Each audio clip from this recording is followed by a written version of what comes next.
Les ministres de la Défense de l'OTAN et d'autres pays se sont réunis vendredi en Allemagne, alors que l'on craint que la Russie ne tente à nouveau de s'emparer de certaines parties de l'Est et du Sud de l'Ukraine. Elle affirme avoir annexé ces zones, mais ne les contrôle pas totalement. Les États-Unis et la Finlande ont annoncé une nouvelle aide militaire avant le rassemblement à la base aérienne de Ramstein. Le secrétaire américain à la Défense, Lloyd Austin, a qualifié ce moment de décisif pour l'Ukraine. C'est le moment de creuser plus profondément. Le peuple ukrainien nous observe, le Kremlin nous observe, et l'histoire nous regarde.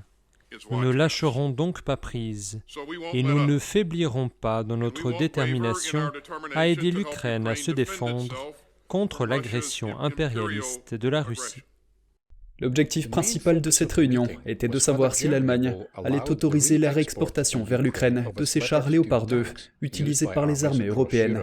Le président ukrainien Volodymyr Zelensky a demandé une aide militaire supplémentaire. Nous devons accélérer. Le temps doit devenir notre arme commune. Tout comme la défense aérienne et l'artillerie, les véhicules blindés et les chars sur lesquels nous négocions avec vous et qui feront réellement la victoire. L'Allemagne a ensuite anéanti les espoirs de Kiev d'une décision rapide concernant les léopards. Son nouveau ministre de la Défense a déclaré que cette initiative nécessitait le feu vert de tous ses alliés. Nous n'hésitons pas vraiment, nous ne faisons que peser très soigneusement le pour et le contre. Il ne s'agit pas de livrer n'importe quoi à n'importe qui. Il s'agit d'un nouveau type de mesure que nous avons choisi, et nous devons donc être prudents, car nous avons le devoir d'examiner attentivement et intensivement quelles pourraient être les conséquences pour quiconque dans ce conflit.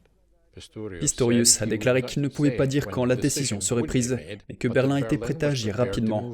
Le chancelier allemand Olaf Scholz s'est montré réticent à envoyer des armes qui pourraient être considérées comme une provocation pour Moscou. L'analyste militaire Gustav Gressel affirme que la principale crainte de l'Allemagne est une attaque militaire. La chancellerie a énormément peur de la guerre nucléaire et ils sont perçus là-bas comme la cible privilégiée pour cela. Je ne sais pas comment cette étrange perception est apparue. C'est parfois... J'ai un peu l'impression que Scholz a perdu de vue le fait que l'Allemagne fait en réalité partie de l'alliance de l'OTAN. Il n'est pas mentalement tourné vers l'Ouest. L'ancien président russe et vice-président du Conseil de sécurité du président Vladimir Poutine, Dmitri Medvedev, a averti l'OTAN jeudi qu'une défaite de la Russie pourrait déclencher un tel événement. Mais la reconnaissance explicite que la Russie pourrait perdre sur le champ de bataille a marqué un rare moment de doute public de la part d'un membre éminent du cercle intime de Poutine.